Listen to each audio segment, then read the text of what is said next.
جس نے شعبان میں تیزی نہ دکھائی وہ رمضان میں دوڑ نہ سکے گا۔ بسم اللہ الرحمن الرحیم۔ معزز ناظرین السلام علیکم۔ شعبان میں کرنے والے اعمال۔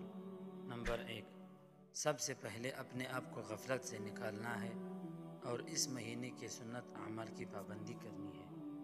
نمبر 2، نفلی روزوں کی کثرت کرنی ہے۔ نمبر 3، اس بات کو یاد رکھنا ہے کہ اس مہینے میں میرے سال بھر کے اعمال اوپر جاتے ہیں۔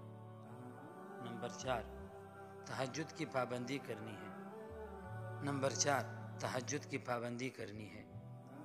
نمبر 5، فجر سے طلوع آفتاب تک کا وقت عبادت و اذکار کی پابندی کرنی ہے۔ نمبر 6، طلوع آفتاب کے بعد 2 رکعت نفل ادا کرنے ہیں۔ نمبر 7، صلاۃ الضحیٰ کے نوافل ادا کرنے ہیں۔ نمبر 8، عصر سے مغرب تک کا وقت ذکر و اذکار میں گزارنا ہے۔ نمبر 9، مغرب سے عشاء کے درمیان نوافل ادا کرنے ہیں۔ غفلت کے اوقات محفلوں اور مختلف جگہوں مثلاً بازار وغیرہ میں بھی اللہ کی یاد سے غافل نہیں رہنا اور سنت اذکار کی پابندی کرنی ہے۔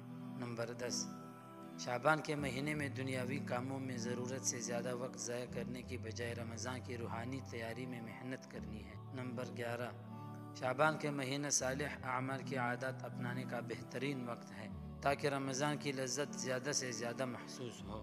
نمبر 12، شعبان میں قرآن کی تلاوت، تدبر اور تفکر زیادہ سے زیادہ کرنا ہے۔ نمبر 13، دورہ قرآن کا آغاز شعبان میں کرنا ہے۔ نمبر 14، جو کام رمضان میں کرنے کا ارادہ ہو اس کا آغاز شعبان سے کر دے تاکہ نیک اعمال کی عادات ہو جائے اور رمضان میں ان اعمال کی لذت محسوس ہو۔ نمبر 15، سب سے بڑھ کر اخلاص نیت کی اصلاح کرنی ہے۔ ہر عمل اور عبادت خالص اللہ کی رضا کے لیے کرنا ہے۔ ہر عبادت احسان کے درجہ پر کرنی ہے۔ غرض شعبان کے مہینے کو رمضان کی روحانی تیاری کے لیے وقف کر دینا ہے۔ وما توفیقی الا باللہ۔ اللہ ہماری نیتوں کو قبول فرمائے اور ہم سے وہ تمام اعمال کروا لے جس سے اللہ سبحانہ و تعالی راضی ہو جائے۔ آمین یا رب العالمین۔ دوستو، مزید اس طرح کی ویڈیوز دیکھنے کے لیے ہمارے اس چینل کو ضرور سبسکرائب کریں۔ جزاک اللہ۔